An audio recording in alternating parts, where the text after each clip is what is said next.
যেমন সন্ন্যাস একটা ধর্ম, ব্রহ্মচর্য একটা ধর্ম, বানপ্রস্থ একটা ধর্ম, তেমনি গৃহস্থ একটা ধর্ম। এমন ভাবা যাবে না যে আমরা বাড়িতে স্ত্রী পুত্র নিয়ে থাকি, ও আমাদের কিছু করতে হবে না, যা করে সব মঠে সাধুরা করুক। আমরা বাড়ি থাকি, আমাদের কোনো নিয়মকানুন নেই, আমরা যা পারলাম তাই করলাম।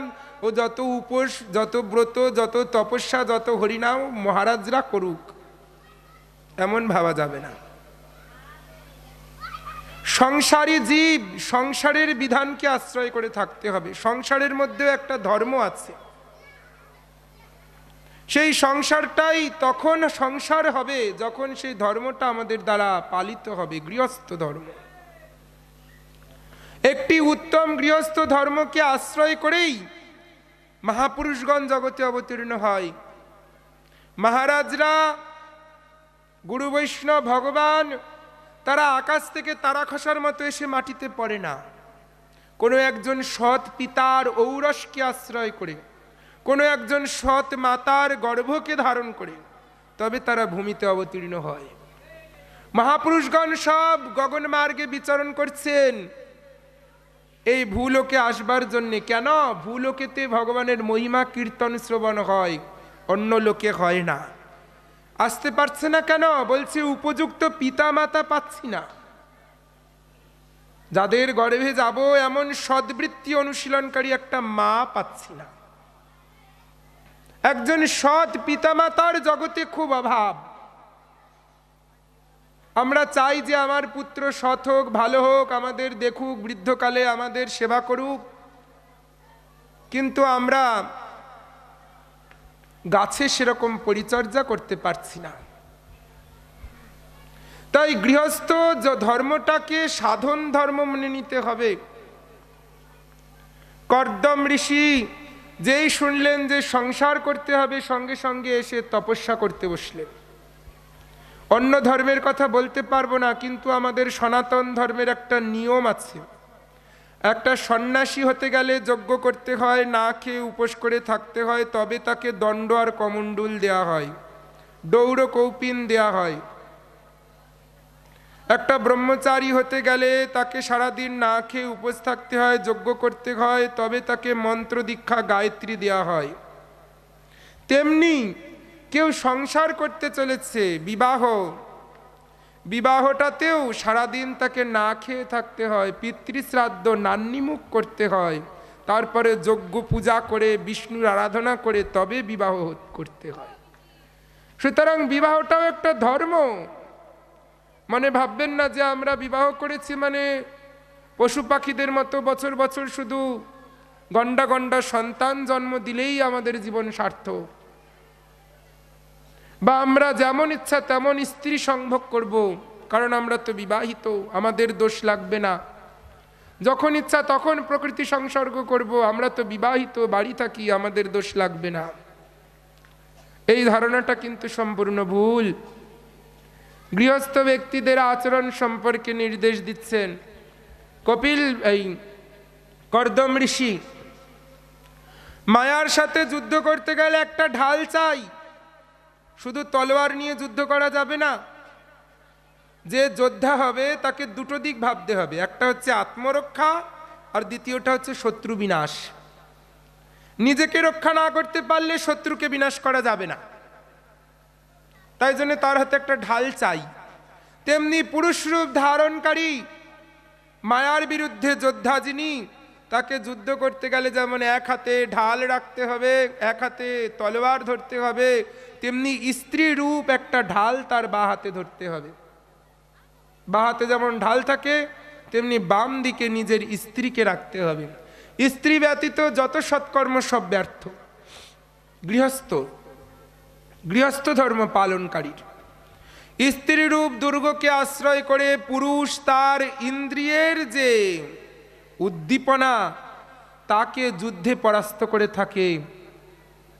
স্ত্রীকে আশ্রয় করে পুরুষ ইন্দ্রিয়কে জয়লাভ করে থাকে। তাই স্ত্রী হচ্ছে পুরুষের কাছে একটা ঢাল। একজন পতিব্রতা রমণী হচ্ছে তার স্বামীর কাছে একটা অস্ত্র। কিসের অস্ত্র? ইন্দ্রিয়কে জয় করবার অস্ত্র। স্ত্রীর সম্মুখে পুরুষ পরস্ত্রীগামী হয় না, তাই স্ত্রী হচ্ছে পুরুষের একটা ঢাল। কিসের ঢাল? পরস্ত্রী রূপী দুঃসঙ্গ হতে রক্ষা করবার ঢাল, ধর্মেতে যুক্ত করবার ঢাল, যে পুরুষকে তার ইন্দ্রিয় সংযমেতে যোগ্যতা সহযোগিতা দান করে থাকে। ধর্ম মার্গে আশ্রয় করে বিবাহের দ্বারা স্ত্রী সঙ্গেতে যে সন্তান উৎপাদন হয়, তার দ্বারা তার মর্যাদা হানি হয় না। এমন ভাবা যাবে না যে ইনি গৃহস্থ, মর্যাদা কম, ইনি সন্ন্যাসী, মর্যাদা বেশি। এটা কোথাও বলা যাবে না, কারণ একটা সন্ন্যাসীকে পালন করে একটা গৃহস্থ। শুধু সন্ন্যাসী না, ব্রহ্মচারী, সন্ন্যাসী, বানপ্রস্থী, এই তিন আশ্রমের পিতামাতা হচ্ছে গৃহস্থ। এনারাই জন্মদান করে, এনারাই খাইয়ে পরিয়ে বাঁচিয়ে রাখে। সন্ন্যাসী কাজ করে টাকা রোজগার করতে যায় না, চাষ করে ফসল ফলিয়ে খেতে যায় না। সন্ন্যাসী, ব্রহ্মচারী, বানপ্রস্থী, এদেরকে খাওয়ায় কে? গৃহস্থ। জন্ম দেয় কে? গৃহস্থ। তাহলে পিতামাতা কে? গৃহস্থ। তাই কর্দম ঋষি গৃহস্থটাকে ধর্ম বলে স্বীকার করলেন, তবে তপস্যা করতে বসলেন। তপস্যায় প্রসন্ন হয়ে হরি অবতীর্ণ হলেন, বলছেন, প্রভু, আমি আমার ইন্দ্রিয় রূপ কামনাকে ধর্মরূপে পরিণত করতে চাই, তার জন্য আমার একটা পতিব্রতা স্ত্রীর প্রয়োজন। আমি একজন আমার যোগ্য স্ত্রী চাই। বাড়ির লোকেরা মেয়ে দেখতে যায় না, বলছে, মা একটু হেঁটে দেখাও দেখি। দেখেছেন লীলা?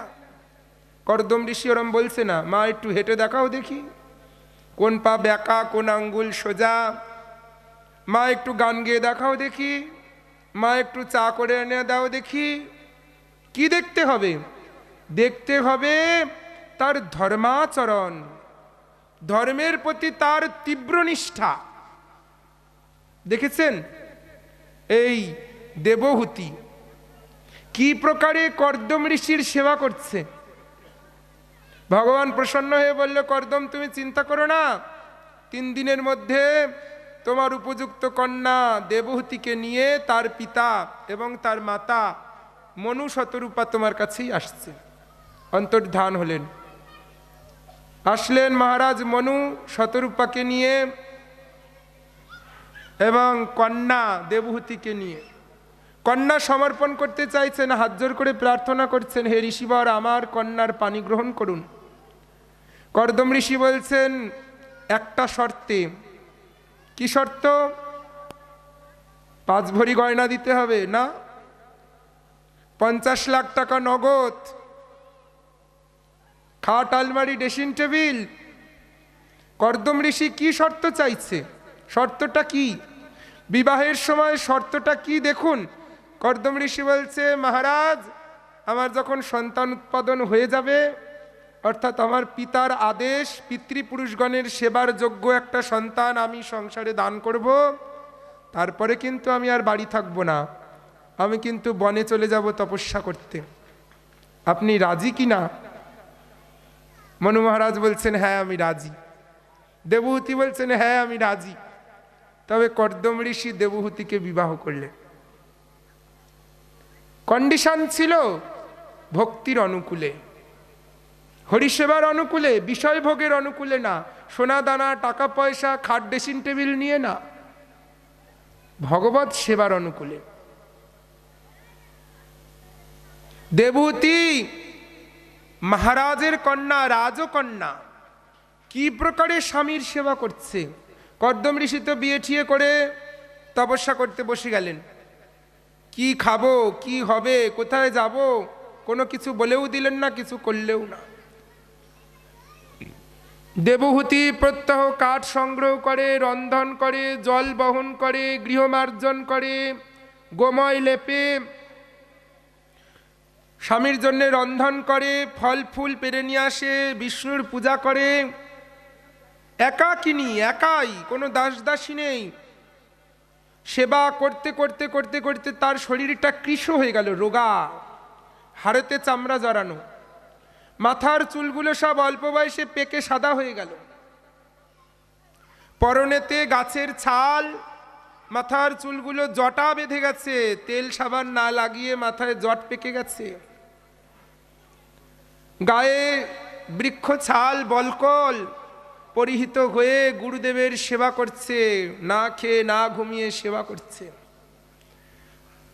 কর্দম ঋষি যখন চোখ খুলে দেখলেন, হায় হায়, এই দেবহূতির কি মূর্তি, কেমন দেবহূতিকে আমি পেয়েছি, আর এখন দেবহূতি কেমন হয়ে গেছে।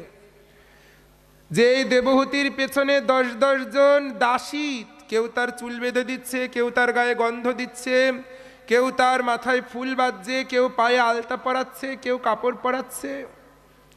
যেই দেবহূতি রাজসজ্জায় শোয়, পাশে দাসীরা কীর্তন করে ঘুম পাড়ায়। যেই দেবহূতির মুখে খাবার তুলে ভোজন করায়, সেই দেবহূতি রাজ সিংহাসন পরিত্যাগ করেছে শুধুমাত্র গুরুর জন্যে।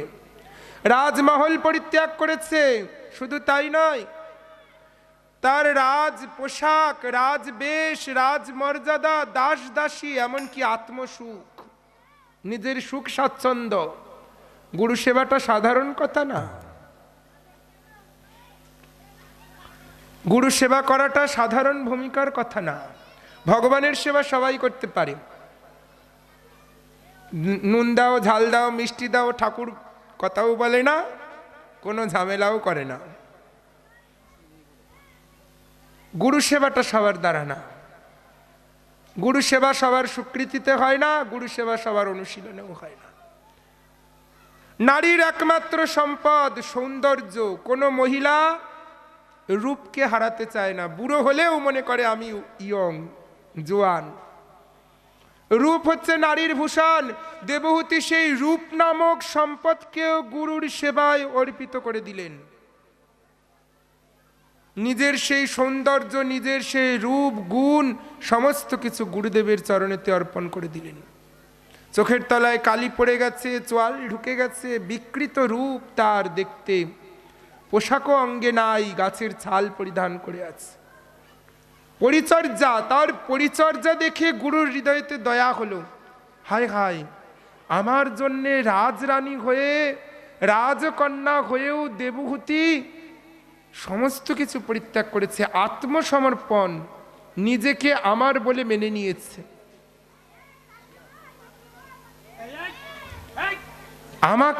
আমাকে প্রাপ্ত হবার জন্যে।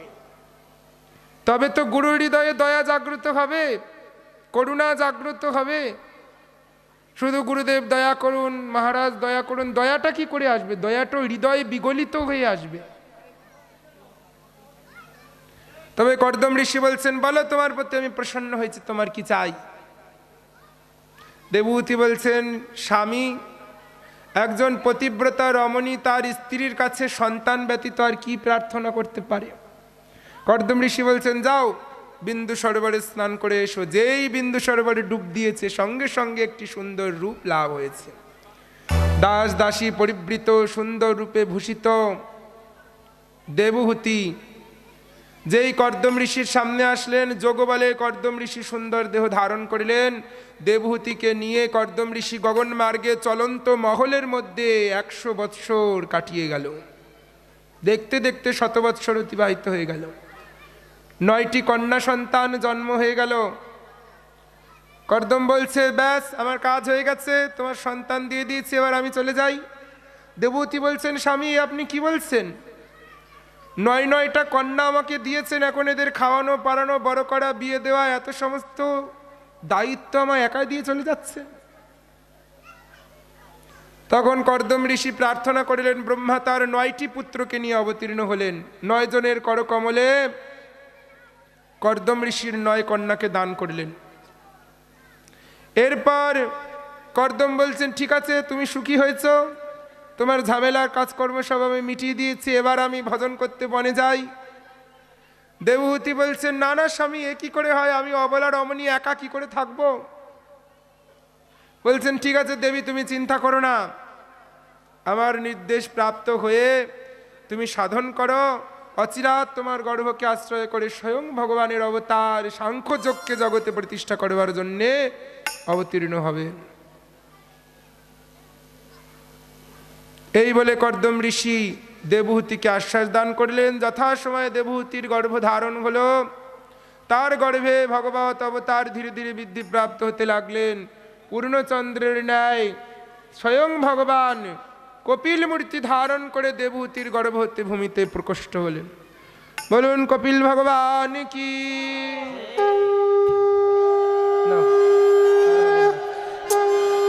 শ্রীকৃষ্ণ গোবিন্দ হরে মুরারি, হে কপিল নারায়ণ বাসুদেবা। শ্রীকৃষ্ণ, সকলে হাতে তালি। শ্রীকৃষ্ণ গোবিন্দ হরে মুরারি, হে নাথ নারায়ণ বাসুদেবা। শ্রীকৃষ্ণ শ্রীকৃষ্ণ গোবিন্দ হরে মুরারি, হে কপিল নারায়ণ বাসুদেবা। হে লক্ষ্মী নারায়ণ বাসুদেবা, হে কপিল নারায়ণ বাসুদেবা। হে নাথ নারায়ণ বাসুদেবা। শ্রীকৃষ্ণ শ্রীকৃষ্ণ গোবিন্দ হরে মুরারি, হে নাথ নারায়ণ বাসুদেবা।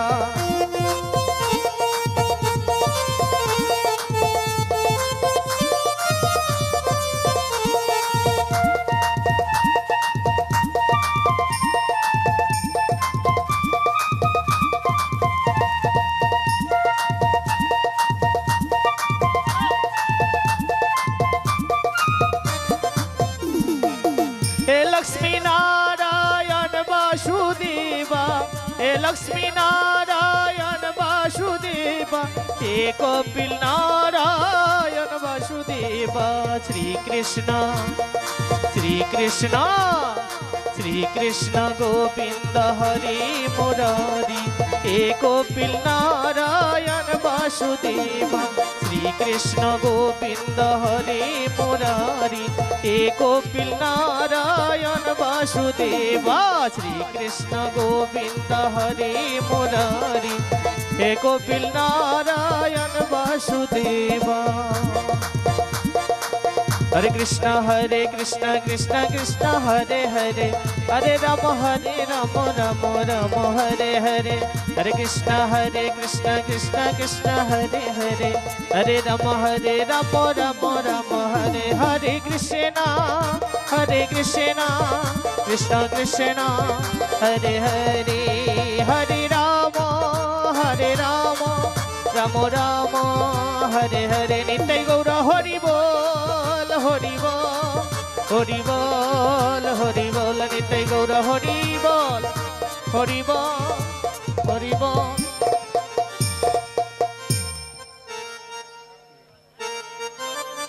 हे दयाल